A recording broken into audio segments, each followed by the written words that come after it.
तो दोस्तों आज हमारी बात होने वाली है रिप्रोडक्टिव हेल्थ के वन शॉट रिवीजन वीडियो। कोशिश करते हैं पूरे चैप्टर को, क्योंकि इसका पहला दूसरा पेज जो है थोड़ा सा याद करने वाला है, तो हमने उसको भी इंक्लूड कर दिया है कि हो सकता है कहीं से भी क्वेश्चन बन जाए। तो चलो कोशिश करेंगे कम समय में पूरे चैप्टर को, जहां जहां से क्वेश्चन बनते हैं और जहां जहां से नहीं भी बनते हैं उसको भी इंक्लूड करने की कोशिश करेंगे। एनसीईआरटी पूरी फॉलो करेंगे। तो चलो स्टार्ट करते हैं। रिप्रोडक्टिव हेल्थ, देखो हमसे पूछा जाएगा ये जो हेल्थ होता है, हेल्थ वो रिप्रोडक्शन से रिलेटेड हेल्थ के बारे में कहा जाएगा। तो पूछा जाएगा व्हाट इज हेल्थ, तो बोलना healthy reproductive organ. Healthy reproductive organ, ऐसा पर्सन जिसका रिप्रोडक्टिव ऑर्गन सही से काम कर रहा हो, हेल्दी हो, हेल्दी रिप्रोडक्टिव ऑर्गन, उसमें बीमारी ना हो, विथ नॉर्मल फंक्शन, और वो नॉर्मल फंक्शन कर रहा हो, नॉर्मल फंक्शन, तो उसे बोला जाएगा रिप्रोडक्टिव। उस इंसान को बोला जाएगा वो रिप्रोडक्टिव हेल्दी है। लेकिन अगर WHO के हिसाब से पूछो तो WHO वर्ल्ड हेल्थ ऑर्गेनाइजेशन ये कहता देखो केवल रिप्रोडक्टिव ऑर्गन का हेल्दी होने से बंदा रिप्रोडक्टिव हेल्दी नहीं हो जाएगा, वो सोसाइटी रिप्रोडक्टिव हेल्दी नहीं हो जाएगी जब तक इसमें टोटल वेलबींग, जब तक सारे टोटल वेलबींग मतलब सारे गुण ना होंगे। All aspect in reproduction, reproduction से रिलेटेड जितने भी, जैसे वो फिजिकली भी फिट हो भैया, रिप्रोडक्शन करने, रिप्रोडक्शन से रिलेटेड एस्पेक्ट, ऑल एस्पेक्ट मतलब रिप्रोडक्शन से रिलेटेड जितनी भी बातें हैं, फिजिकली भी फिट हो, इमोशनली भी ठीक ठाक हो, उसके बाद बिहेवियर भी उसका ठीक हो, सामाजिक हो बंदा, तब वो जाके क्या होगा, रिप्रोडक्टिव हेल्दी होगा। तो रिप्रोडक्टिव हेल्दी का मतलब होता है टोटल वेलबींग, सभी पहलू में रिप्रोडक्शन से रिलेटेड सभी मामलों में वो क्या हो, फिट हो, फिजिकली इमोशनल भी हो, उसके बाद इमोशनली भी फिट हो, बिहेवियर भी ठीक हो, सामाजिक भी हो, तो वो जाके बंदा क्या होगा, रिप्रोडक्टिवली फिट होगा। देखो रिप्रोडक्शन से रिलेटेड जो ये क्वेश्चन इंपॉर्टेंट है, यहां हम अगले 2-3 पेज में हम स्टार लगाते चलेंगे जो इंपॉर्टेंट है। देखो क्योंकि ये बहुत ज्यादा यहां इसमें याद करने वाली चीजें दिखी, नॉर्मल बात लिखी है। रिप्रोडक्टिव रिलेटेड एरिया को ऑपरेट किया जाता है जिसके अंडर उस ब्रांच का नाम होता है RCH। RCH का फुल फॉर्म पूछ सकता है, क्या होगा, reproductive child health care. Reproductive child health care, इसका मतलब ये नहीं है कि यहां पर सिर्फ चिल्ड्रन का हेल्थ से रिलेटेड बात की जाएगी। रिप्रोडक्टिव मतलब जो रिप्रोडक्टिव एज में है और जो चिल्ड्रन एज में है, बच्चे हैं, उनका भी उनके हेल्थ से रिलेटेड बात की जाएगी, उसे बोलेंगे RCH। देखो भैया अगर हम रिप्रोडक्टिव हेल्थ की देखो अगर रिप्रोडक्टिव हेल्थ की बात कर रहे हैं तो उसमें कई सारी प्रॉब्लम भी है, और उसके बाद उससे बचने के लिए कई सारे हम तरीके निकालेंगे, स्ट्रैटेजी, और ये सब किया गया किसके द्वारा, RCH द्वारा। देखो सबसे पहली बात प्रॉब्लम देखेंगे, सबसे बड़ी प्रॉब्लम है ओवर पॉपुलेशन का ज्यादा होना। दूसरी प्रॉब्लम है अर्ली मैरिज, शादी जल्दी होना। उसके बाद हेल्थ ऑफ मदर की हेल्थ एक प्रॉब्लम बनती है। उसके बाद mother and infant mortality rate, देखो डिलीवरी के दौरान हो सकता है मां मर जाए, हो सकता है बेटा मर जाए, बच्चा मर जाए, तो ये प्रॉब्लम होती है। और एक प्रॉब्लम है सेक्सुअल ट्रांसमिटेड डिजीज, अगर बंदा जानकार नहीं है तो उसको क्या, ड्यूरिंग द सेक्सुअल रिप्रोडक्शन उसको कई सारे डिजीज का ट्रांसमिशन हो सकता है, उसको कई सारे डिजीज का शिकार हो सकता है। तो ये सारी चीजें क्या हैं, प्रॉब्लम। अब देखो RCH ने इन सारी प्रॉब्लम से लड़ने के लिए तरीके बनाए, कुछ स्ट्रेटजी निकाला। देखो RCH ने क्या निकाला, स्ट्रेटजी। देखो सबसे पहला फैमिली प्लानिंग प्रोग्राम। एक फैमिली को, एक कपल को एक प्लानिंग बनाना चाहिए कि कितने बच्चे होने चाहिए। तो फैमिली प्लानिंग प्रोग्राम, जब जनसंख्या बहुत तेजी से इस दुनिया में बढ़ रही थी और इंडिया में बढ़ रही थी, तो सबसे पहली बार फैमिली प्लानिंग प्रोग्राम इन्वेंट किया गया था। कहां, इंडिया में इन्वेंट किया गया। और कब इन्वेंट किया गया भैया, 1951 में इन्वेंट किया गया फैमिली प्लानिंग, पहली बार कहां, इंडिया में। अब उसके बाद दूसरी स्ट्रेटजी, अवेयरनेस फैलाओ रिप्रोडक्शन के बारे में। अब वो अवेयरनेस देखो, चाहे पहले के लोग क्या करते थे, ऑडियो द्वारा फैलाओ, ऑडियो या विजुअल दिखा के, विजुअल या प्रिंट मीडिया या छाप दो, अब इस चीज को कौन करेगा? गवर्नमेंट को भी करना चाहिए और नॉन गवर्नमेंटल ऑर्गेनाइजेशन जैसे एनजीओ को भी करना चाहिए ये काम, इसको सपोर्ट करना चाहिए। भैया सेक्स एजुकेशन सबसे जरूरी है, इसे स्कूल में डालो, सेक्स एजुकेशन को इंट्रोड्यूस करो एज अ सब्जेक्ट स्कूल में।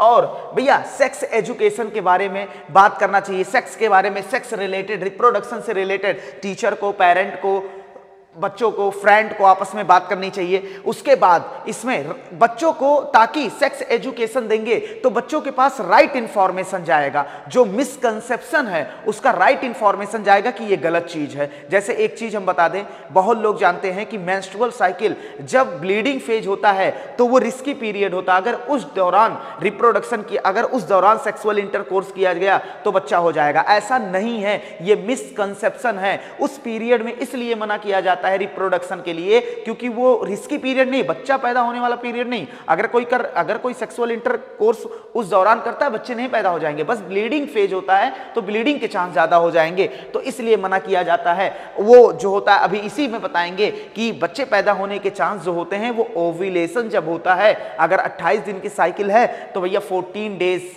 में ओव्यूलेशन होता है, और इसके आगे पीछे थोड़ा करके बताएंगे ये। तो देखो यही मिसकंसेप्शन को दूर करने के लिए सेक्स एजुकेशन देना चाहिए। और उसके बाद एजुकेटिंग पीपल, लोगों को एजुकेट करना चाहिए, स्पेशली किसको?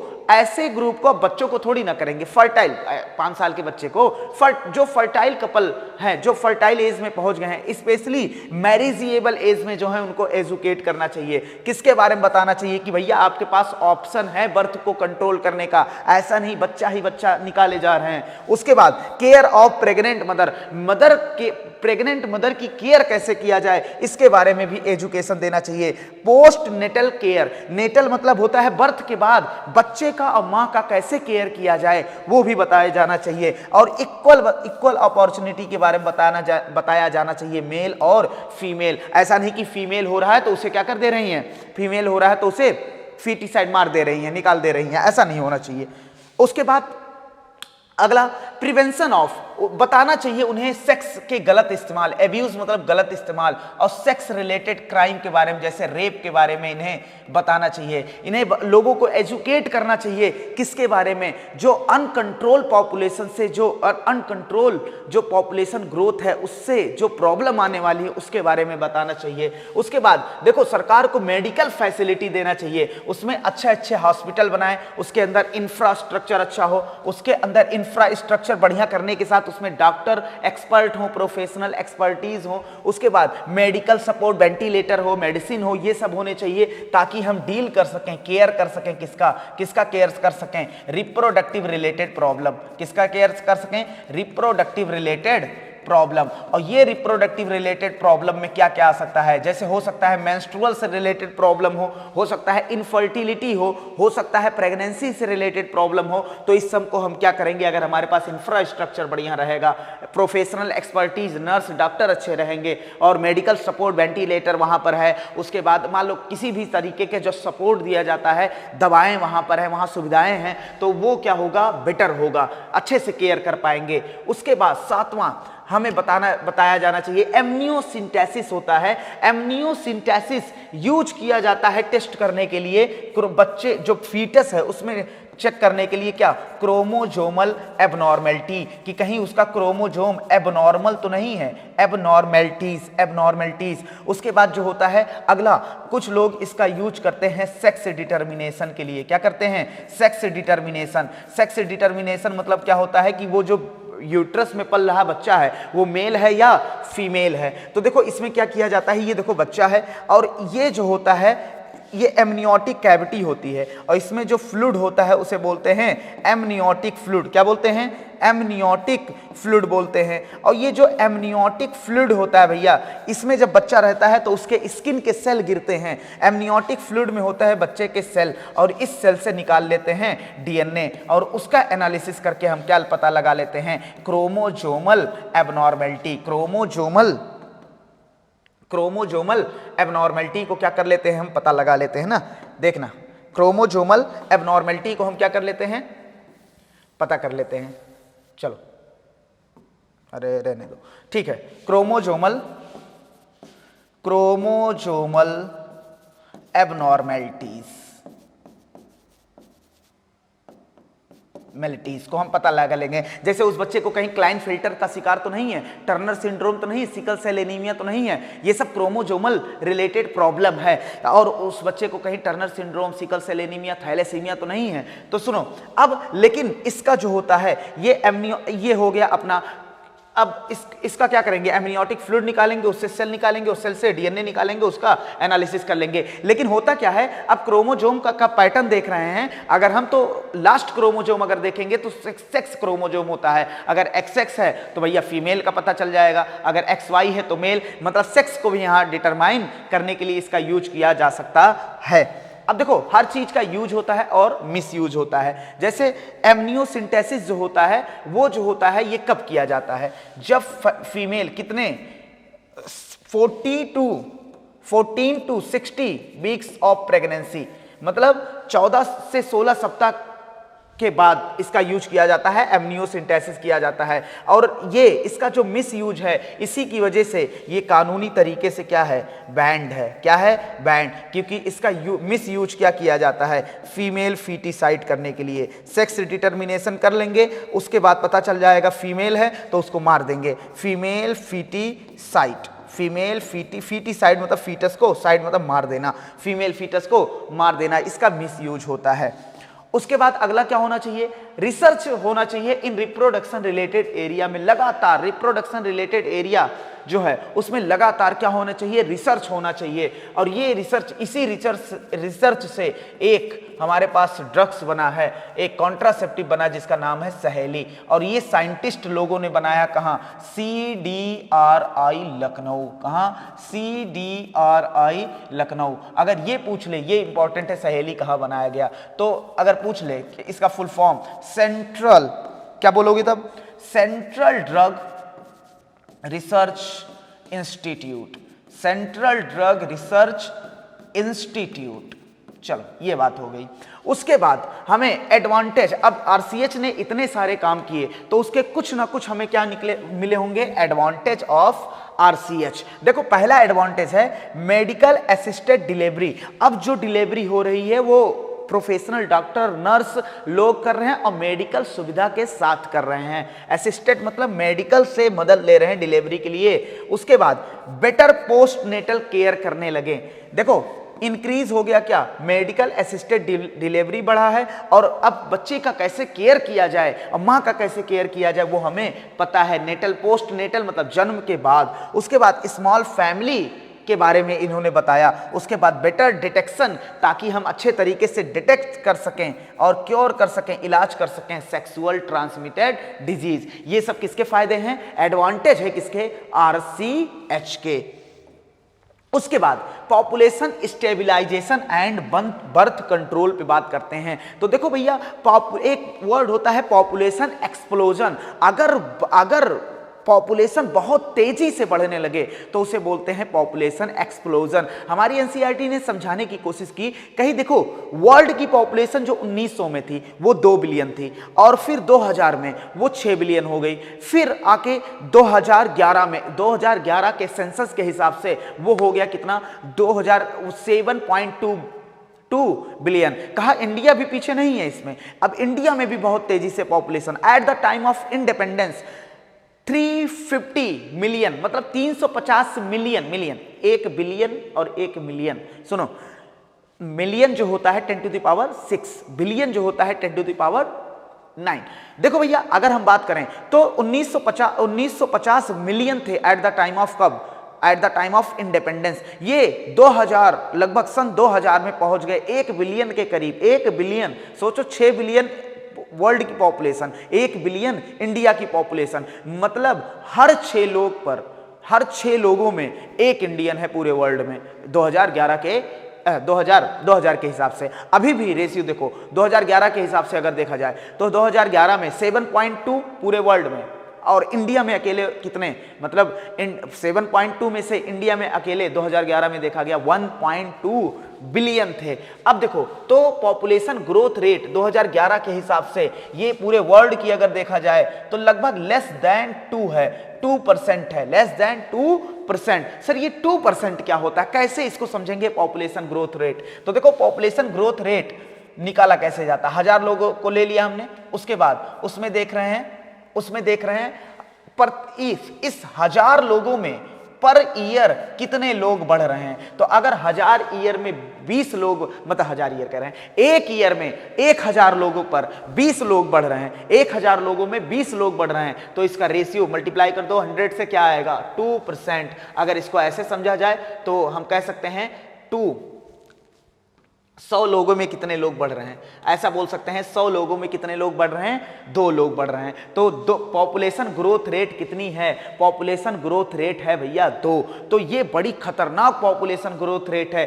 कहा गया अगर इसी हिसाब से पॉपुलेशन बढ़ता गया तो हर 33 साल में पॉपुलेशन क्या हो जाएगी, डबल हो जाएगी।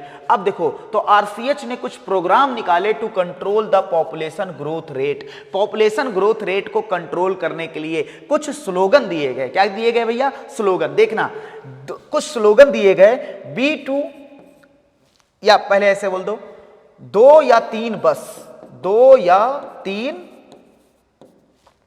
3 बस।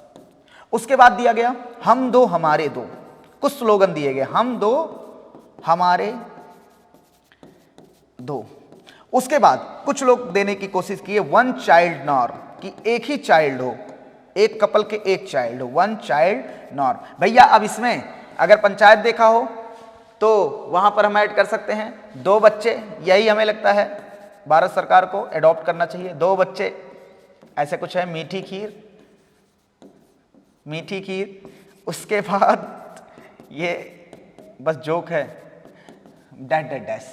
ये स्लोगन आपका होना चाहिए। लेकिन चलो ठीक है, V2 और 2 कुछ स्लोगन दिए गए। क्या भैया, ये कुछ स्लोगन दिए गए पॉपुलेशन को कंट्रोल करने के लिए, जैसे 2 या 3 बस, फिर हम 2 हमारे 2, उसके बाद 1 चाइल्ड नॉर्म। भैया पंचायत के हिसाब से 2 बच्चे, मीठी खीर, डैश। उसके बाद सुनो, अब ये ठीक है, मतलब बेइज्जती हो रही इसमें। चलो भैया, इतनी बातें एकदम क्लियर होने के बाद हम आगे बढ़ते हैं।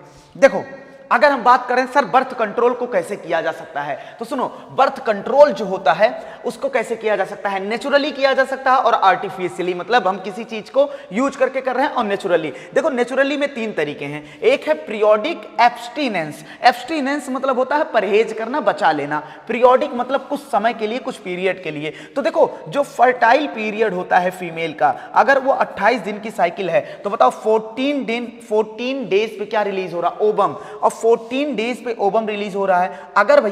अगर चलो, तो 14 डेज पे ओवम रिलीज हो रहा है, तो देखो 10 से, इससे 4 दिन पहले और 3 दिन बाद। इसका रीजन हमने क्लास में बताया था, यहां बताना हम उचित नहीं समझेंगे क्योंकि वीडियो बड़ा हो जाएगा। देखो 10 से 17, अगर 10 से 17 दिन को माने तो क्या होगा, ये फर्टाइल पीरियड है। क्या है भैया, फर्टाइल पीरियड है, या इसे रिस्की पीरियड भी बोलते हैं। अगर इसके दौरान, अगर मान लो 1 तारीख को मेंस्ट्रुअल साइकिल आई है, तो हमें परहेज करना चाहिए, उस कपल को परहेज करना चाहिए कितने दिन, 10 और 17 के बीच में उसे बचना चाहिए, क्योंकि ये है फर्टाइल पीरियड। क्योंकि 14 तारीख को, देखो हम बता दे रहे हैं कैसे निकाला गया, 14 तारीख को क्या रिलीज हुआ है, ओवम। अब स्पर्म मान लो पहले से आके बैठा था, 2 या 3 दिन तो सर्वाइव कर ही सकता है वो, तो आके फ्यूज हो गया, और मान लो ओवम रिलीज हो गया, ओवम भी 1 से 2 दिन तक जिंदा रह सकता है, तो इसीलिए हमने इसको 3 दिन आगे बढ़ा दिया ताकि हम सेफ जोन में रहें। चलो बस इतना याद कर लेना, पीरियोडिक एब्स्टिनेंस जो होता है, इस दौरान हमें क्या करना चाहिए, एक कपल को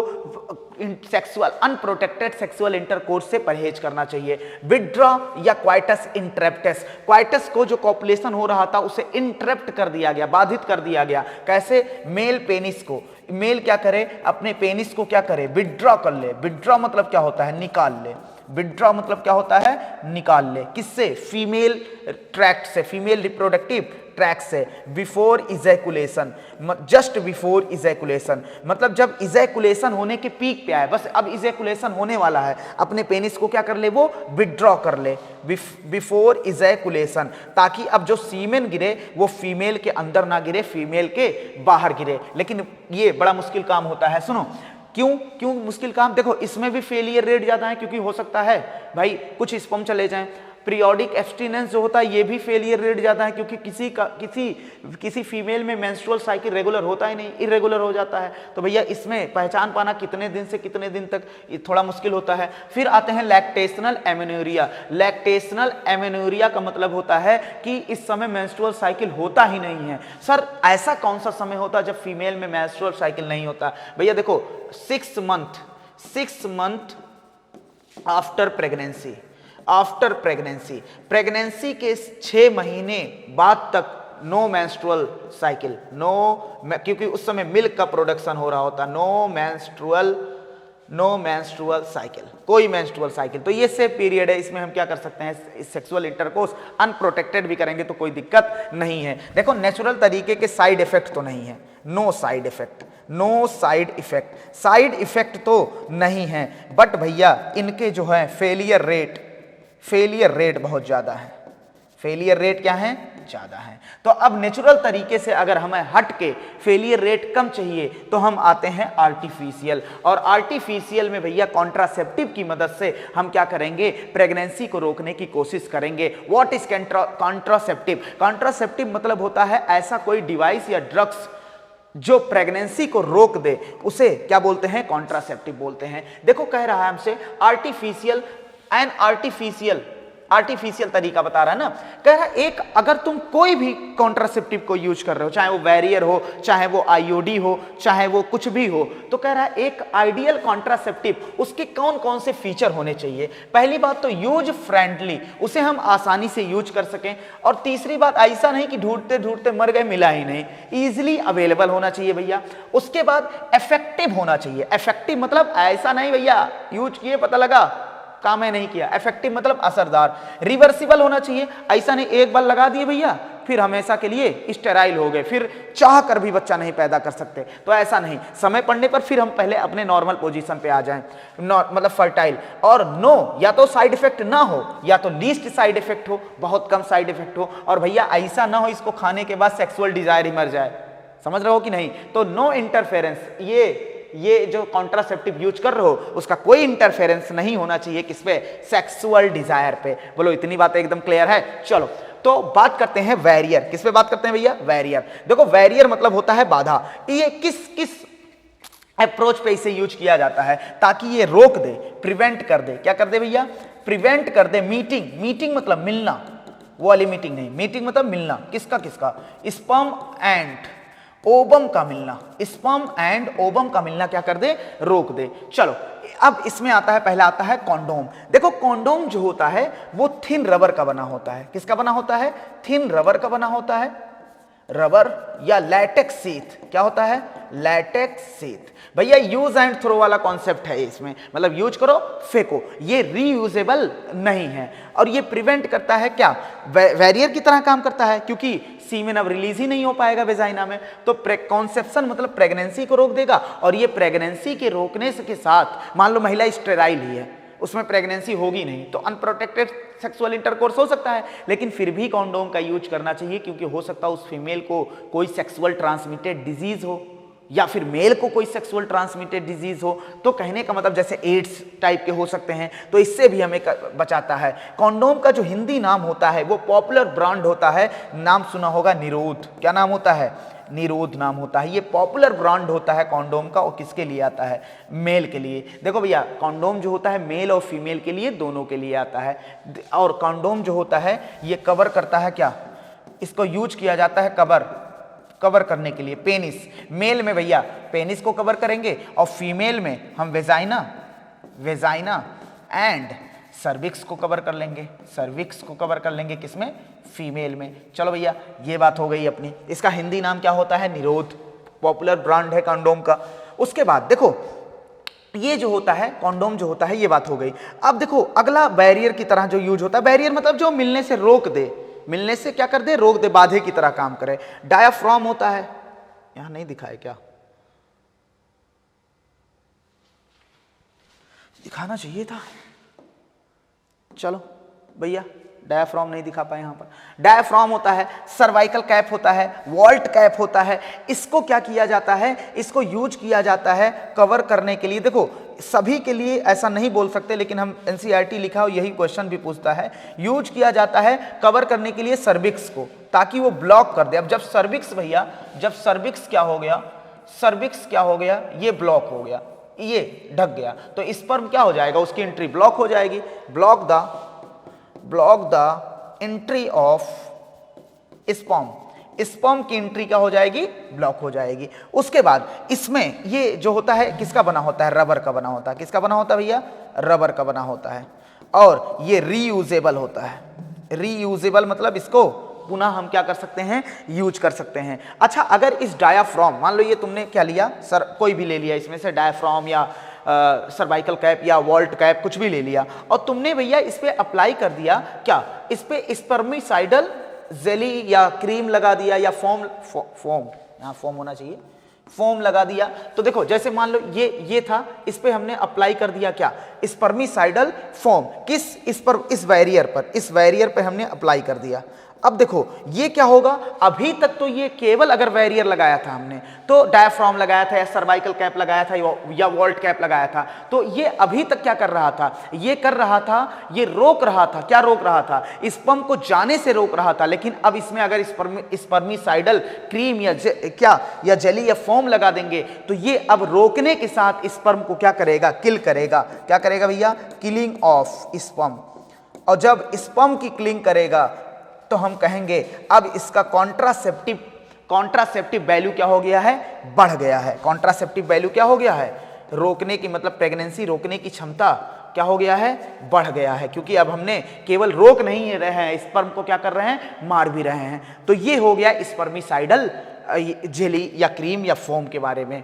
अब दूसरा जो तरीका है वो है आईयूडी। आईयूडी का माना होता है इंट्रा यूट्राइन डिवाइस। क्या होता है, इंट्रा यूट्राइन डिवाइस। भैया आईयूडी जो होता है वो कहाँ लगाया जाता है, यूट्रस में। कहाँ लगाया जाता है, यूट्रस। और खुद ही नहीं लगाएंगे भैया, इसमें प्रोफेशनल डॉक्टर या नर्स चाहिए।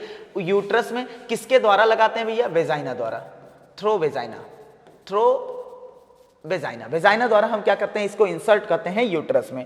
अब दो तरीके का होता है, एक होता है नॉन मेडिकेटेड, एक होता है मेडिकेटेड। नॉन मेडिकेटेड में आता है लाइपेस लूप, ये बहुत बार क्वेश्चन पूछा गया है। लाइपेस लूप ये ऐसे कुछ होता है ना, इस शेप का लाइपेस लूप बनाया होता है। और मेडिकेटेड में, ये बहुत इंपॉर्टेंट है, मेडिकेटेड में कॉपर रिलीजिंग अगर पीवाईक्यू लगाओगे ना, तो ये बहुत मिल जाएंगे ऐसे क्वेश्चन। मेडिकेटेड में copper releasing, hormone releasing. Copper releasing में होता है कॉपर टी, इसका शेप टी शेप का होता है ना, तो इसीलिए कॉपर टी। और उसके बाद कॉपर 7, उसके बाद होता है मल्टी लोड 375, ये होता है। अब देखो उसके बाद इसमें ये भी क्वेश्चन बहुत पूछा गया, हार्मोन रिलीजिंग बताओ आईयूडी, तो इसका एक होता है LNC-20। क्या होता है, LNC-20। दूसरा होता है प्रोजेस्ट्रोसर्ट,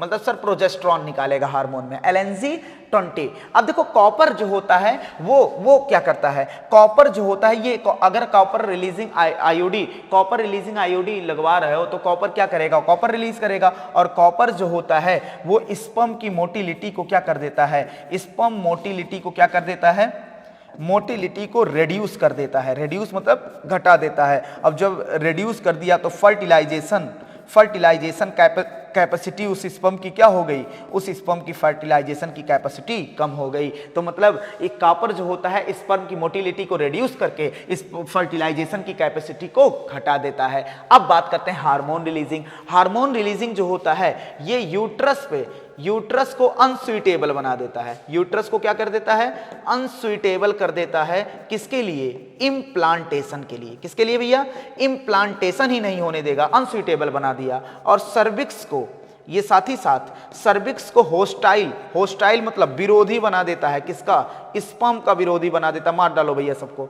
इधर देखना। उसके बाद ये हो गए कुछ आईयूडी। ये इतना ज्यादा क्वेश्चन पूछा गया है आईयूडी, बहुत बार क्या किया गया है, क्वेश्चन पूछा गया है। आईयूडी क्या करता है, आईयूडी ओवरऑल अगर देखा जाए फैगोसाइटोसिस, स्पर्म का फैगोसाइटोसिस बढ़ा देता है। फैगोसाइटोसिस मतलब अब उसे यूट्रस में मार के खा लिया जाएगा। स्पर्म के फेगोसाइटोसिस को क्या कर दिया जाता है, बढ़ा दिया जाता है। और मोस्ट आईयूडी जो होता है मोस्ट वाइडली एक्सेप्टेड मेथड है फीमेल द्वारा इन इंडिया। इंडिया में सबसे ज्यादा एक्सेप्ट किए जाने वाला मेथड क्या है, आईयूडी। अब बात करते हैं, देखो आईयूडी पे बात हो गई, बहुत ही इंपॉर्टेंट है। अब बात करते हैं, देखो अगला कॉन्ट्रासेप्टिव मेथड है ओरल कॉन्ट्रासेप्टिव पिल्स। क्या है भैया, ओरल कॉन्ट्रासेप्टिव पिल्स। देखो ये पिल्स जो होता है इसे हम टेबलेट के फॉर्म में यूज करते हैं। ओरल कॉन्ट्रासेप्टिव मतलब मुंह से, ओरल मतलब ओरली हम इसको ले रहे हैं, और कॉन्ट्रासेप्टिव और ये टेबलेट के फॉर्म में होता है, इसीलिए हम इसे बोलते हैं पिल्स। क्या बोलते हैं, पिल्स।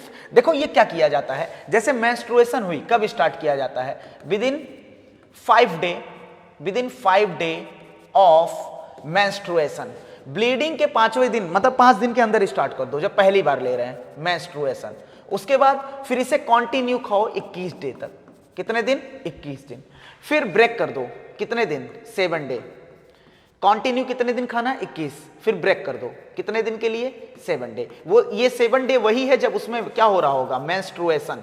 क्या हो रहा होगा, मेंस्ट्रुएशन मतलब ब्लीडिंग हो रहा होगा, वही 7 वाला दिन है। फिर अगर इसी प्रोसेस को क्या कर दो, रिपीट, इसी प्रोसेस को क्या कर दो, रिपीट कर दो। कब तक इसे ऐसे करेंगे रिपीट, जब तक वो फीमेल क्या नहीं होना चाहती, प्रिवेंट करना चाहती है, क्या प्रिवेंट करना चाहती है, प्रेगनेंसी को जब तक वो प्रिवेंट करना चाहती है तब तक ये क्या कर दो, लगातार 21/7 लेते रहो। उसके बाद देखो इसके फंक्शन क्या, कैसे फंक्शन करता है ओरल कॉन्ट्रासेप्टिव पिल्स। तो देखो ये इनहिबिट कर देता है किसको, ओव्यूलेशन नहीं होने देता। क्या नहीं होने देता, ओवम नहीं बनेगा, तो ओवम नहीं बनेगा तो फर्टिलाइजेशन नहीं होगा। उसके बाद अगर मान लो ओवम बन गया, फर्टिलाइजेशन हो भी गया, तो इम्प्लांटेशन को नहीं होने देता। और इम्प्लांटेशन मतलब अगर यूट्रस में ब्लास्टोसिस्ट अटैच नहीं होगा तो भैया कोई मतलब नहीं है, वो बाहर आ जाएगा ना वेजाइना द्वारा। चलो अब उसके बाद ये क्या करता है, इसका फंक्शन क्या होता है, ये क्वालिटी चेंज कर देता है, सर्वाइकल म्यूकस। कहने क्वालिटी में सर क्या है, ये उसकी थिकनिंग बढ़ा देता है। थिकनिंग मतलब मोटाई बढ़ा देता है। सर मजा नहीं आ रहा है, देखो मजा आएगा, इधर देखो, ये देखो, ये था, ये क्या था, इसी द्वारा स्पर्म अंदर जाता था, सर्विक्स। अब इसमें क्या कर दिया गया, इसमें म्यूकस बढ़ा दिया गया। अब जब म्यूकस बढ़ा दिया भैया, अब स्पर्म की एंट्री क्या हो गई, ब्लॉक हो गई। स्पर्म की एंट्री क्या हो गई, ब्लॉक। तो स्पर्म मिल नहीं रहा है, स्पर्म यहां पहुंच नहीं पाएगा, तो फर्टिलाइजेशन नहीं होगा। तो ये तरीके हैं फर्टिलाइजेशन रोकने के। अब देखो उसके बाद अगर हम बात करते हैं जो type of oral contraceptive pills की बात करते हैं, तो एक आता है प्रोजेस्ट्रॉन पिल्स जिसमें केवल प्रोजेस्ट्रॉन होता है, एक होता है प्रोजेस्ट्रॉन प्लस एस्ट्रोजन पिल्स जिसे बोलते हैं कंबाइंड पिल्स। प्रोजेस्ट्रॉन पिल्स जो होता है उसके एक ये क्या निकालेगा, प्रोजेस्ट्रॉन। इसका एक एग्जांपल बहुत अच्छा दे सकते हैं, सहेली। और सहेली जो होता है वो क्या होता है, नॉन स्टेरॉयडल क्या होता है, नॉन स्टेरॉयडल कॉन्ट्रासेप्टिव होता है। और ये जो होता है ये वंस इन वीक, हफ्ते में एक बार लिया जाता है, वंस इन अ वीक। चलो ये हो गया। उसके बाद अगर हम बात करते हैं किस पे, प्रोजेस्ट्रॉन एस्ट्रोजन कंबाइंड पिल्स की बात करते हैं, तो इसका हम एग्जांपल देना चाहेंगे, इसका एग्जांपल दोनों के कंबाइंड पिल्स का एग्जांपल देना चाहेंगे, माला डी और माला डी एंड माला एन। इसको भैया डेली खाएंगे विदाउट ब्रेक, बिना ब्रेक, विदाउट ब्रेक। उसके बाद सर ये क्या करता है, ये इनहिबिट कर देता है, इनहिबिट मतलब रोक देता है किसका, LH का सिक्रीशन एंड FSH का सिक्रीशन, जो कि जरूरी है किसके लिए, ओव्यूलेशन के लिए। क्या है, जरूरी। मतलब LH और FSH नहीं निकलेंगे तो ओव्यूलेशन नहीं होगा, क्योंकि ओव्यूलेशन कब होता है, जब LH और FSH अपने पीक पे होते हैं। स्पेशली LH सर्ज की वजह से होता है, रैपिड सिक्रीशन की वजह से होगा। अब जब ये इनहिबिट कर दिए LH एंड FSH सिक्रीशन जो कि जरूरी थे किसके लिए, तो ओव्यूलेशन नहीं होगा। तो ये अपनी बात हुई प्रोजेस्ट्रॉन पिल्स और कंबाइंड पिल्स। देखो भैया, पिल्स अगर नहीं यूज करना चाहते हम तो हम हार्मोन लगवा लो, उसी प्रोजेस्टेरॉन का या प्रोजेस्टेरॉन एस्ट्रोजन कंबाइन का हम क्या लगवा लें, इंजेक्शन लगवा लें। सर इंजेक्शन अगर हम लगवाएं, हार्मोनल इंजेक्शन अगर हम लगवाएं, सर डिफरेंस क्या है? देखो जैसे डेपो प्रोवेरा तो हमें 3 मंथ के लिए क्या हो जाएगी, फुर्सत हो जाएगी, और ये हार्मोन क्या निकालता है, प्रोजेस्टेरॉन निकालता है। क्या निकालता रहेगा, प्रोजेस्टेरॉन निकालता रहेगा। क्या निकालता रहेगा भैया, प्रोजेस्टेरॉन निकालता रहेगा। उसके बाद देखो इस इंजेक्शन को लगवाने से क्या हो गया, प्रोजेस्टेरॉन का लेवल हाई रहेगा। तो सुनो, अब उसके बाद क्या होगा, सबक्यूटेनियस इम्प्लांट। अब हम चाहते हैं कि हम क्या करें, इंजेक्शन भी नहीं लगवाएंगे और हमें लेना है प्रोजेस्टेरॉन निकलता रहे, तो हम क्या करेंगे, इम्प्लांटेशन करवाएंगे। क्या कराएंगे भैया, इम्प्लांटेशन कराएंगे। और ये इम्प्लांट एक बार कराएंगे तो 5 ईयर के लिए काम तमाम हो गया, मतलब छुट्टी मिल गई। ये देखो 1 2 3 4 5 6 6 मैच स्टिक साइज्ड माचिस के तीली के तरीके ये होते हैं, और स्किन के अंडर इसको क्या किया जाता है, इम्प्लांट कराया जाता है। क्या कराया जाता है, इम्प्लांट। और ये भी क्या करते हैं, प्रोजेस्टेरॉन निकालते रहते हैं। क्या निकालते रहते हैं, प्रोजेस्टेरॉन निकालते रहते हैं, प्रोजेस्टेरॉन निकालते रहते हैं। और उसके बाद अगर हम बात करें, ये क्या करते हैं सर, ये इनहिबिट करते रहते हैं। क्या इनहिबिट करते हैं, ओव्यूलेशन, ओवम नहीं बनने देते। उसके बाद ये सर्वाइकल म्यूकस की थिकनिंग बढ़ा देते हैं। अभी बताया था, सर्वाइकल म्यूकस की क्या कर देते हैं, थिकनिंग बढ़ा देते हैं। सर प्रोजेस्टेरॉन और एस्ट्रोजन के लेने के 3 तरीके हैं। कितने तरीके हैं, 3 तरीके हैं। सबसे पहला तरीका क्या है, सबसे पहला तरीका पिल्स ले लो।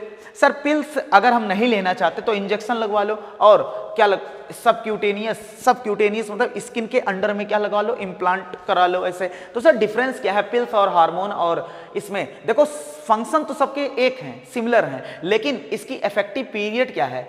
इंजेक्शन की देखो इफेक्टिव पीरियड रोज नहीं खाना पड़ रहा, 3 महीने में एक बार, और इसको 5 साल में। तो बस इफेक्टिव पीरियड जो है वो थोड़ा सा लॉन्ग हो गया, बाकी फंक्शन पिल्स का जो फंक्शन है वही इन सब का फंक्शन है। इतनी बात एकदम क्लियर है। अच्छा देखो भैया, अगर कॉन्ट्रासेप्टिव का यूज कर रहे हो और तुम्हें लग रहा है कि इसका कोई साइड इफेक्ट नहीं होगा, साइड इफेक्ट है, क्योंकि ये against the natural reproductive event के, जो नेचुरल रिप्रोडक्टिव इवेंट हो रहे उसके अगेंस्ट काम कर रहा है, तो इसका मतलब साइड इफेक्ट कुछ होगा। कुछ पॉसिबल साइड इफेक्ट हम दे सकते हैं, यहाँ पर देख सकते हैं, जैसे नोजिया, उस फीमेल का जी मचलाने लगेगा, नोजिया। उसके बाद एब्डोमिनल पेन हो सकता है। क्या हो सकता है, एब्डोमिनल पेन हो सकता है। उसके बाद हो सकता है मेंस्ट्रुअल साइकिल, हो सकता है मेंस्ट्रुअल साइकिल इर्रेगुलर ब्लीडिंग हो। क्या हो सकता है, इर्रेगुलर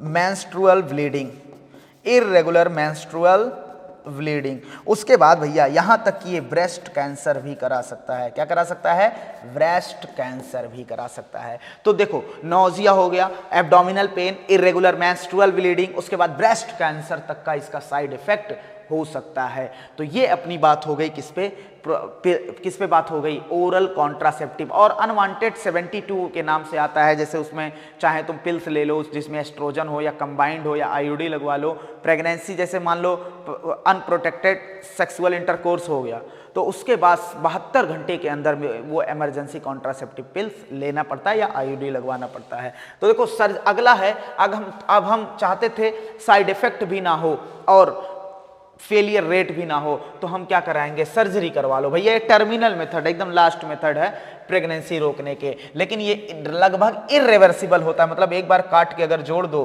फिर भैया काट के बाद दो, तो उसके बाद इसको जोड़ना लगभग नामुमकिन होता है। और ये गैमीट के ट्रांसपोर्ट को क्या कर देता है, रोक देता है। देखो 2 तरीके हैं, मेल में जो होता है इसमें वॉस डिफरेंस को कट किया जाता है और टाइड अप किया जाता है, तो इसको कहते हैं वेसेक्टॉमी। क्या बोलते हैं, वेसेक्टॉमी मतलब होता है वॉस डिफरेंस को काट देना। कभी भी ये ना सोचना कि वॉस डिफरेंस कट गया तो स्पर्मेटोजेनेसिस नहीं होगा, स्पर्म अभी भी बनेगा लेकिन बाहर नहीं निकल पाएगा, तो स्पर्मेटोजेनेसिस तो अभी भी होगा। उसके बाद अगर हम बात करते हैं फीमेल में देखो फैलोपियन ट्यूब को काट दिया गया, यहां से ओवम आएगा लेकिन स्पर्म यहां नहीं आ पाएगा, तो इसे बोलते हैं ट्यूब को काट दिया गया, फैलोपियन ट्यूब, ट्यूबेक्टॉमी। क्या बोलते हैं, ट्यूबेक्टॉमी। तो ये डायग्राम हमारे पास किसका है, ट्यूबेक्टॉमी का है। तो ये सर्जिकल मेथड होता है भैया, इसमें जो होता है ये क्या होता है, ब्लॉक कर देता है गैमीट ट्रांसपोर्ट को, क्या कर देता है, ब्लॉक कर देता है, रोक देता है। अब उसके बाद आता है देखो मेडिकल टर्मिनेशन ऑफ प्रेगनेंसी। क्या आता है भैया, medical termination of pregnancy. Pregnancy को कैसे मेडिकल कुछ तरीका लगा के टर्मिनेट किया जाए, खत्म किया जाए, तो इसे बोलते हैं शॉर्ट में एमटीपी। देखो भैया मेडिकल टर्मिनेशन क्या होता है, इंटेंशनल या वॉलेंट्री मतलब जानबूझकर किया गया, टर्मिनेशन मतलब खत्म किया गया किसको, प्रेगनेंसी को, बिफोर फुल टर्म मतलब बच्चे का पूरा फुल टर्म मतलब पूरा तैयार होने से पहले जानबूझकर उसको क्या कर दिया गया, निकाल दिया गया, टर्मिनेट कर दिया गया, तो उसे बोलते हैं एमटीपी। इसे बोलते हैं इंड्यूस्ड, क्या बोलते हैं, इंड्यूस्ड एबॉर्शन, जानबूझकर किया गया एबॉर्शन, ये बोलते हैं ना। देखो बहुत सारे कंट्री में जो होता है MTP due to social, religious, उसके बाद एथिकल, ये सब मुद्दों के कारण ये बैन है। ये एक डिबेट का हिस्सा है कि बैन होना चाहिए या लीगलाइज होना चाहिए। बहुत सारे कंट्री में ये बैन है, लेकिन पहले इंडिया में भी बैन था। तो इंडियन गवर्नमेंट ने एमटीपी को लीगलाइज किया 1971। कब लीगलाइज किया भैया, 1971 को लीगलाइज किया। लेकिन एमटीपी में कुछ रूल बना के लीगलाइज किया, लेकिन देखा गया कि जैसे जैसे समय बढ़ता गया इसके मिसयूज बहुत हो रहे थे। तो अभी रिसेंट के ईयर में इसमें अमेंडमेंट किए गए, इनके रूल में कुछ अमेंडमेंट किए गए 2017 में कुछ अमेंडमेंट किए गए एमटीपी एक्ट 2017। देखो एमटीपी को लीगलाइज किया गया सर्टेन ग्राउंड। ये क्यों एमटीपी को कुछ अमेंडमेंट किए गए, ताकि भैया रिड्यूस कर सकें जो एमटीपी हो रहा है, जिसकी वजह से माँ मर रही है और माँ में कई सारे रोग हो रहे हैं, बच्चे मर रहे हैं, इसको क्या किया जाए, रोका जाए। तो देखो एमटीपी जो होता है इसको क्या कुछ ग्राउंड पे इसे क्या किया गया, कुछ ग्राउंड पे इसे क्या किया गया, लीगलाइज किया गया। देखो कुछ ग्राउंड पे इसे क्या किया गया, लीगलाइज, कुछ शर्तें, ग्राउंड मतलब शर्तें, जैसे अगर प्रेगनेंसी हुआ और उसकी वजह से, अगर प्रेगनेंसी हुआ और उसकी वजह से रिस्क ऑफ वुमेन, उस वुमेन को क्या है, खतरा है, जान का खतरा है, या बहुत भयानक इंजरी हो सकती है खतरे में, फिजिकल या मेंटल एबनॉर्मल हो जाएगी वो महिला, तो उस कंडीशन में सरकार परमिशन देगा एमटीपी का। रिस्क या तो बच्चे को खतरा हो या तो मां को खतरा हो। बच्चे को जैसे वो बच्चा फिजिकल और मेंटल एबनॉर्मल हो, कहने का मतलब फिजिकली और मेंटली एबनॉर्मल हो, या सीरियस हैंडीकैप्ड हो। क्या हो भैया, सीरियस हैंडीकैप्ड हो बच्चा हो, तो उसको अब सरकार परमिशन देगी कि उसको क्या कर लो, एमटीपी करके क्या कर लो भैया, एमटीपी करवा दो। तो एमटीपी कैसे करवाएंगे, इसके लिए अगर प्रेगनेंसी फर्स्ट ट्राइमेस्टर में है, फर्स्ट ट्राइमेस्टर मतलब होता है पहले 3 महीने में है फर्स्ट ट्राइमेस्टर, उसके बाद हो सकता है वो सेकेंड ट्राइमेस्टर में पहुंच जाए लापरवाही की वजह से, हो सकता है वो भैया थर्ड ट्राइमेस्टर में कोई एमटीपी कराना चाहे, थर्ड ट्राइमेस्टर में कोई एमटीपी कराना चाहे। तो भैया देखो अगर फर्स्ट ट्राइमेस्टर में आप एमटीपी कराना चाहते हैं तो इनके रूल के हिसाब से आपको एक आरएमपी चाहिए। आरएमपी का मतलब होता है रजिस्टर्ड मेडिकल प्रैक्टिशनर, एक रजिस्टर्ड डिग्री वाला डॉक्टर की ओपिनियन चाहिए। वो जाएगा अधिकारी के पास परमिशन लेके आपकी, तब क्या करेगा वो, अब उसे परमिशन मिलेगी तब एमटीपी करेगा। अगर सेकेंड ट्राइमेस्टर में है भैया तो सेकेंड ट्राइमेस्टर में क्या होगा, 2 आरएमपी की जरूरत हमें पड़ेगी, 2 आरएमपी की ओपिनियन की जरूरत पड़ेगी। थर्ड ट्राइमेस्टर में अगर आप जाते हैं तो भैया सर पे हरी पगड़ी बांध के वो कहेगा चले जाइए, आप इधर देखना, बस यही कहेगा, इधर देखना, no MTP, no MTP. Third trimester में किसी भी हाल में चाहे 2 नहीं 3 लोग चले जाओ तब भी परमिशन नहीं दिया जाएगा एमटीपी के लिए, क्योंकि इस समय पूरा बच्चा बन गया होता है लगभग। सुनो अब सर एमटीपी का जो सेफ पीरियड है वो कब होगा। देखो एमटीपी जो होता है उसका जो सेफेस्ट पीरियड होता है, सेफ पीरियड जो होता है पहले 3 महीने फर्स्ट ट्राइमेस्टर में अगर आप करा देते हैं एमटीपी तो ठीक है, लेकिन सर ये रिस्कियर हो जाता है, रिस्की हो जाता है कब? जब ये सेकेंड ट्राइमेस्टर में पहुंच जाए। कहां पहुंच जाए? Second trimester. सर ऐसा क्या हो गया सेकेंड ट्राइमेस्टर में? क्योंकि भैया अब बच्चा यूट्रस से इंटीमेटली बहुत घनिष्ठता से अटैच हो गया है, अब उसको निकालना मुश्किल है, तो यहां बहुत ज्यादा रिस्कियर हो जाता है। सर इसके कोई ड्रॉबैक हैं? बिल्कुल। देखो भैया एमनियोसिंथेसिस करा के पता चल गया कि ये फीमेल है, अब उसका जाके क्या करा देंगे? फीमेल का करा देंगे, नॉर्मल फीमेल का करा देंगे एमटीपी। तो ये एक ड्रॉबैक है। दूसरा ड्रॉबैक एमटीपी का, ये अनक्वालिफाइड डॉक्टर लोग या ऐसे ही लोग कर देते हैं एमटीपी, तो उसका बहुत खतरा होता है, माँ को बड़ी दिक्कत होती है, माँ के भी जान को खतरा होता है। सर इसके इंसिडेंस क्या कुछ होते भी हैं कि ऐसे ही है? भैया देखो 45 से 50 मिलियन पर ईयर, पूरे वर्ल्ड की बात कर रहे हैं, 45 से 50 मिलियन पर ईयर एमटीपी होते हैं, जो नॉर्मल प्रेगनेंसी के 1/5 होते हैं ऑफ प्रेगनेंसी। कहने सर इसको कैसे समझे? अगर 5 प्रेगनेंसी सस्टेन हुई है तो उसमें से 1/4 बच्चा पैदा होगा, एक बच्चे को एमटीपी द्वारा बाहर निकाल दिया जाएगा, मतलब 5 में से 1 बच्चा। ये देखो कितना बड़ा ये रेशियो है, 5 में से 1 बच्चा एमटीपी का शिकार होता है। ये इंसिडेंस पर ईयर होते हैं, पर ईयर। 1 मिलियन में 10 लाख, मतलब 450 लाख से 4.5 करोड़ से 5 करोड़ एमटीपी परफॉर्म किए जाते हैं किसमें? All over the world. अब देखो उसके बाद सर अब अगला टॉपिक आता है अपना सेक्सुअल ट्रांसमिटेड इन्फेक्शन, जिसे बोलते हैं STI। क्या बोलते हैं? STI, या इसे डिजीज भी बोल दो STD। दूसरा होता है VD, वेनेरियल डिजीज, इसी का दूसरा नाम होता है। तीसरा इसका नाम होता है रिप्रोडक्टिव ट्रैक्ट इन्फेक्शन, RTI। देखो अपनी नीट 2021 में वेनेरियल नाम से पूछा गया था कि वेनेरियल, तो हमें पता होना चाहिए वेनेरियल डिजीज मतलब सेक्सुअली ट्रांसमिटेड डिजीज। अब इसमें बहुत सारे डिजीज हैं, कुछ गोनोरिया हो गया, सिफिलिस हो गया, जेनाइटल हर्पीस हो गया, क्लेमाइडियासिस हो गया, जेनाइटल वॉर्ट्स हो गया, ट्राइकोमोनियासिस हो गया, हिपेटाइटिस भी हो गया। इसके पैथोजन भी हमने लिखाए थे क्लास में। देखो अब यहां पर नहीं बोल सकते क्योंकि बहुत ज्यादा हो जाएगा वीडियो। क्योर ऑफ एसटीडी, क्या सर अगर सेक्सुअल ट्रांसमिटेड इन्फेक्शन या डिजीज हो जाएं तो क्या सर इसके इलाज भी हैं? बिल्कुल, ये कंप्लीटली क्यूरेबल हैं। जितने भी एसटीडी हैं कंप्लीटली क्यूरेबल हैं, एक्सेप्ट कुछ को छोड़ दिया जाए। अच्छा, ये कंप्लीटली क्यूरेबल कब है? जब बाद में पता चले एकदम जब हो गया? नहीं, जब इन्हें अर्ली स्टेज में डिटेक्ट कर लिया जाए और कंप्लीट ट्रीटमेंट, अच्छे से अच्छा ट्रीटमेंट कर लिया जाए, तो हम जितने लगभग एसटीडी को क्या कर सकते हैं? हम इलाज कर सकते हैं। लेकिन कुछ एसटीडी ऐसे भी हैं जिनका इलाज नहीं है। उसमें एक है हिपेटाइटिस बी। क्या है? Hepatitis B. उसके बाद अगला है एड्स। क्या है? एड्स। उसके बाद अगला है एक और है जेनाइटल हर्पीस। क्या है भैया? इसका इलाज पॉसिबल नहीं है, जेनाइटल हर्पीस। ये क्वेश्चन पूछा जाता है, कौन कौन से ऐसे एसटीडी हैं जिनका क्या नहीं पॉसिबल है इलाज। तो सर इलाज अगर पॉसिबल नहीं है तो कोई ना कोई, अच्छा ये हमें पता होना चाहिए कि कैसे फैलते हैं, उस तरीकों को हम जान लें ताकि उससे बच जाएं। तो मोड ऑफ ट्रांसमिशन, स्पेशली अगर एचआईवी की बात की जाए एंड हिपेटाइटिस बी की बात की जाए तो कैसे सर फैलते हैं, ये थोड़ा सा इस पे प्रकाश डाल दीजिए। चलो भैया देखो, सबसे पहली बात ये क्या शेयरिंग, क्या शेयर करने से? शेयरिंग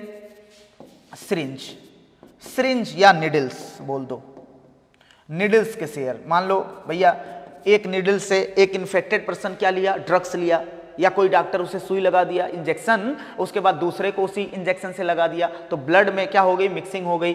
तो शेयरिंग ऑफ निडल्स, या अदर कह सकते हैं सर्जिकल इंस्ट्रूमेंट, जिससे सर्जरी हो रही है।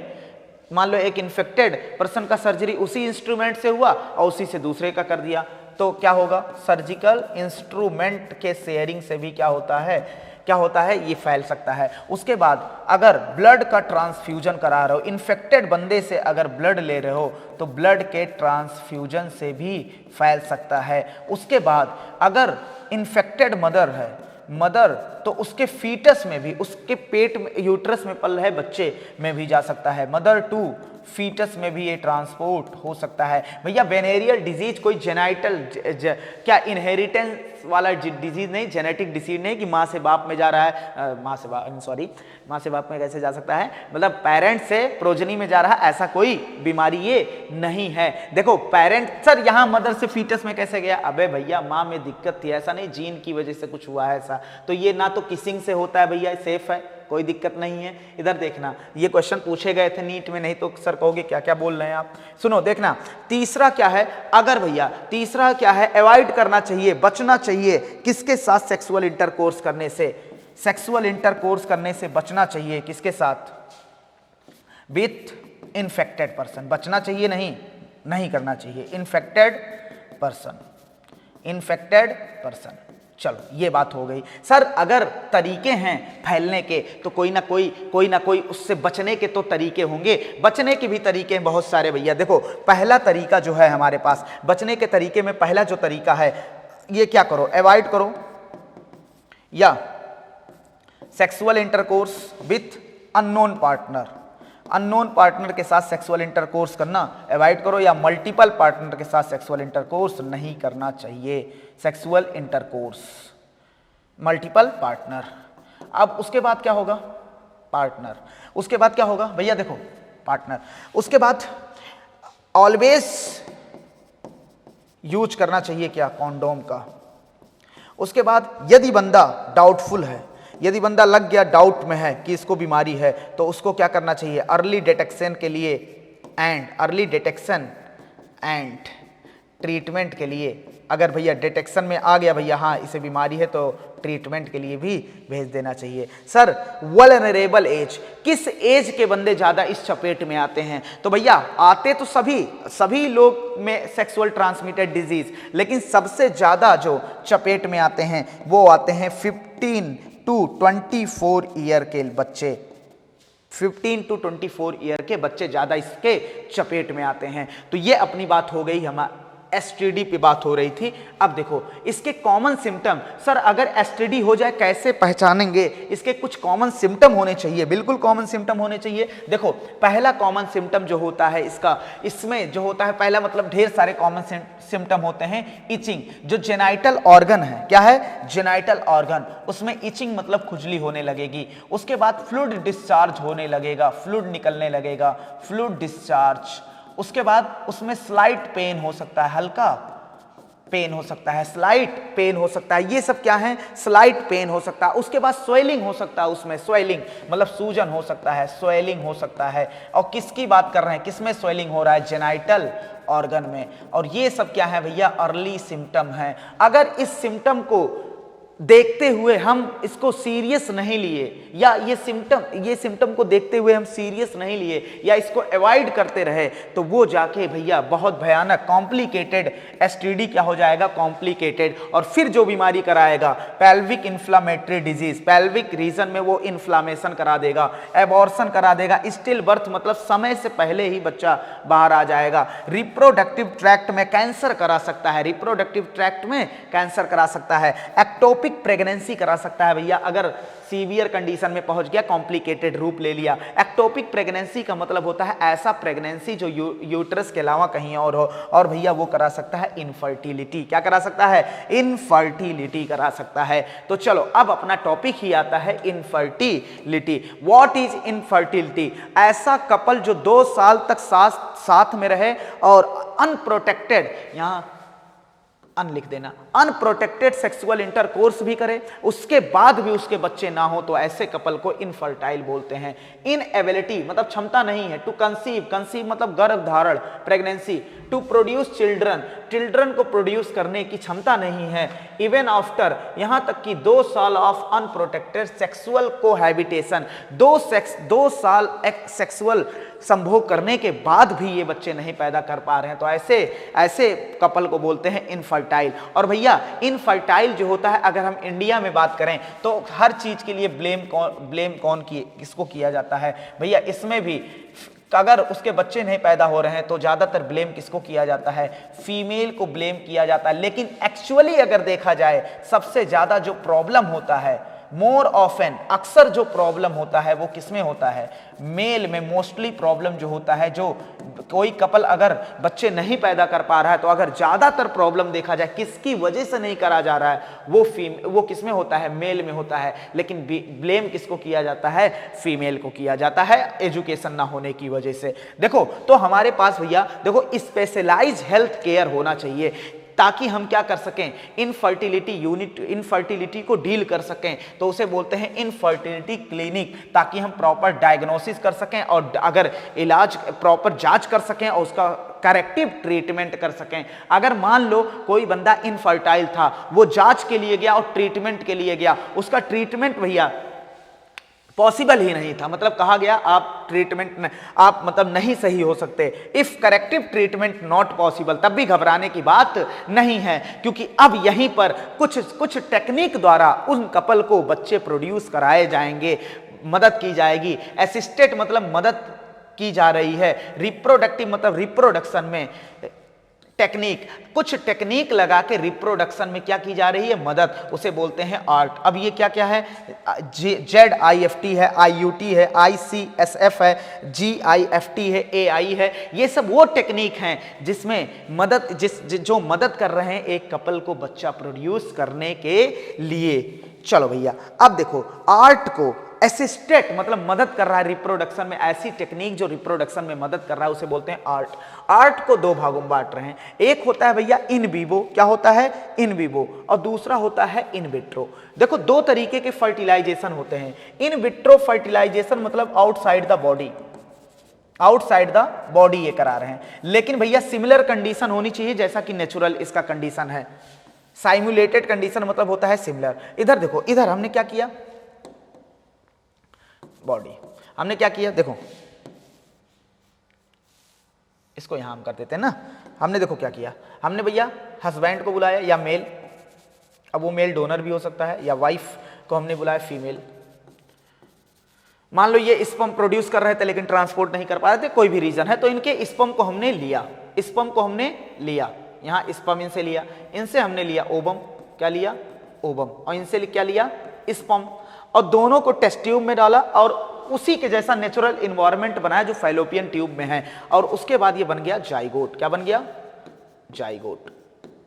अब भैया जाइगोट से ये हो सकता है डिवाइड करके 2 सेल्ड ब्लास्टोमियर बना दे, हो सकता है भैया ये 4 बना दे, हो सकता है 8 बना दे, हो सकता है 16 बना दे, हो सकता है 32 बना दे। अब हम क्या करेंगे, देखो अब इस जाइगोट को या इस 2 वाले सेल को या 4 वाले सेल को या 8 वाले सेल को हम इसको बोलते हैं अर्ली एम्ब्रियो। क्या बोलते हैं, अर्ली एम्ब्रियो। अर्ली मतलब शुरुआती एम्ब्रियो, 8 सेल तक बोल सकते हैं अर्ली एम्ब्रियो। इसको हम ट्रांसफर कर देंगे कहां, इसे ट्रांसफर कर देंगे फैलोपियन ट्यूब। कहां ट्रांसफर कर देंगे, देखो जाइगोट को या 2 सेल्ड वाले को या 4 या 8 सेल वाले को हम कहां ट्रांसफर कर देंगे, इन फैलोपियन ट्यूब के अंदर। तो हम क्या कर रहे हैं भैया, ट्रांसफर कर रहे हैं, देखो ट्रांसफर कर रहे हैं, रटना नहीं है, ट्रांसफर कर रहे हैं किसके अंदर, फैलोपियन ट्यूब के अंदर, फैलोपियन ट्यूब के अंदर, इंट्रा मतलब अंदर, फैलोपियन ट्यूब किसका ट्रांसफर कर रहे हैं, जाइगोट, जाइगोट का ट्रांसफर कर रहे हैं, कुछ नहीं, जिफ्ट मतलब क्या होता है, जाइगोट इंट्रा, जाइगोट का ट्रांसफर कर रहे हैं, इंट्रा मतलब अंदर, फैलोपियन ट्रांसफर, फैलोपियन ट्यूब के अंदर ट्रांसफर कर रहे हैं, बात खत्म। तो ये बात हो गई। अब फर्टिलाइजेशन इसमें बाहर हो रहा है तो इसलिए बोलेंगे इन विट्रो फर्टिलाइजेशन, जो फर्टिलाइजेशन बाहर हो रहा है, बाहर कहां, टेस्ट ट्यूब में करा रहे हैं। अब देखो हो सकता है 8 से ज्यादा हो जाए सेल, मोर देन 8, कितना भैया, अगर 8 से ज्यादा हो गया, कितना हो गया, मोर देन 8, या 16 से अगर 32 है, तो इस एम्ब्रियो का ट्रांसफर, इस एम्ब्रियो का ट्रांसफर हम अब यूट्रस में कराएंगे। कहां कराएंगे, यूट्रस में, क्योंकि नेचुरली भी होता है ना, ओवम यहां जाता है, फर्टिलाइजेशन होता है, डिवाइड करके वो यूट्रस की तरफ आता है ना। तो अगर 16 से 32 हो गया तो उसका ट्रांसफर फैलोपियन ट्यूब के अंदर नहीं डालेंगे, उसे यूट्रस के अंदर डालेंगे। तो कहां ट्रांसफर कर रहे हैं, ट्रांसफर कर रहे हैं किसके अंदर, यूट्रस के अंदर। यूट्रस इंट्रा मतलब अंदर, तो इसे बोलते हैं IUT। देखो IUT और IUI में डिफरेंस होता है, यहां हम क्या करा रहे हैं, और ये दोनों क्या हैं, इन विट्रो फर्टिलाइजेशन। क्या है, इन विट्रो मतलब बाहर कराए जाने वाला फर्टिलाइजेशन। देखो जिफ्ट और IUT, और एक और होता है वो पता नहीं कहां लिख दिए, ICSI आई, वो भी इसमें इंक्लूड कर सकते हैं इन विट्रो में। हालांकि एनसीईआरटी में कहीं और लिखा है, लेकिन उसने ये नहीं कहा इन विवो है, वो इन विट्रो ही है। चलो भैया, ये इतनी बात समझ गए भैया। 2 से 8 वाले सेल को या जाइगोट को या 2 से 8 वाले सेल को कहाँ भेज देंगे? Fallopian tube. और उसके बाद अगर सेल है तो कहाँ भेजेंगे? यूट्रस। चलो भैया, नाम से ही क्लियर है। इन विवो मतलब कहाँ हो भैया? Inside the body. In vivo मतलब क्या होता है? Inside the body, inside the body. अब बॉडी के अंदर वो नेचुरली भी फर्टिलाइजेशन हो सकता है, नेचुरली हो सकता है भैया, क्या हो? नेचुरली ना हो तो आर्टिफिशियली कराया जाए, आर्टिफिशियली। अब मान लो ये कोई फीमेल है, कौन? ये देखो, ये कोई फीमेल है और ये कोई फीमेल है, 2 फीमेल है। और इसने भैया, इसने क्या किया? ये जो है ये किसी की वाइफ है, ये अभी शादी मान लो इसकी ना हुई हो, या नॉर्मल फीमेल है, नॉर्मल फीमेल। देखो, इसने कहा हम ओवम नहीं बना सकते, और इसके पति ने कहा लेकिन यार बच्चे तो पैदा करने हैं, तो क्या किया जाए? अब तुम्हारे अंदर किसी का दूसरे का, इसे बोलेंगे डोनर, क्योंकि इसने अब क्या किया? इसने इसका दूसरे फीमेल का क्या लिया? ओवम, और अपने अंदर ट्रांसपोर्ट करा लिया। तो ओवम क्या है? गैमीट। क्या है? गैमीट। और ये ट्रांसपोर्ट कहाँ हुआ? फैलोपियन ट्यूब के अंदर। तो यहां पर क्या हो रहा है? जाइगोट का ट्रांसपोर्ट नहीं हो रहा है, यहां गैमीट का ट्रांसपोर्ट कहां हो रहा है? अंदर। इंट्रा मतलब अंदर, किसके अंदर? फैलोपियन ट्यूब के अंदर क्या हो रहा है? ट्रांसफर हो रहा है। तो इसे अब जिफ्ट नहीं बोलेंगे, गिफ्ट बोलेंगे। मतलब गैमीट का ट्रांसफर फैलोपियन ट्यूब के अंदर हो रहा है। इतनी बातें एकदम क्लियर होनी चाहिए भैया। चलो, अब उसके बाद अगर मेल जो है, मेल पार्टनर, और अब फर्टिलाइजेशन तो अंदर होगा ना, तो फर्टिलाइजेशन अंदर हो रहा है तो इसे इन विवो में रखेंगे। अगर भैया मेल जो है वो इंसेमिनेशन नहीं कर पा रहा है, मतलब पेनिस में कोई दिक्कत की वजह से इरेक्शन मान लो नहीं हो रहा है, या किसी भी वजह से इंसेमिनेशन फीमेल के अंदर नहीं कर पा रहा है, या भैया उसमें लो स्पर्म काउंट है, लो स्पर्म काउंट है, या भैया उसकी मोटिलिटी ही कम है, मोटिलिटी ही कम है स्पर्म की, तो इस कंडीशन में आर्टिफिशियल इंसेमिनेशन, फीमेल के अंदर आर्टिफिशियली, बिना पेनिस के मदद के आर्टिफिशियली इंसेमिनेट किया जाएगा। आर्टिफिशियल, तो इसे बोलेंगे आर्टिफिशियल इंसेमिनेशन। क्या बोलेंगे? Artificial insemination. आर्टिफिशियल इंसेमिनेशन में सीमेन को क्या किया जाता है?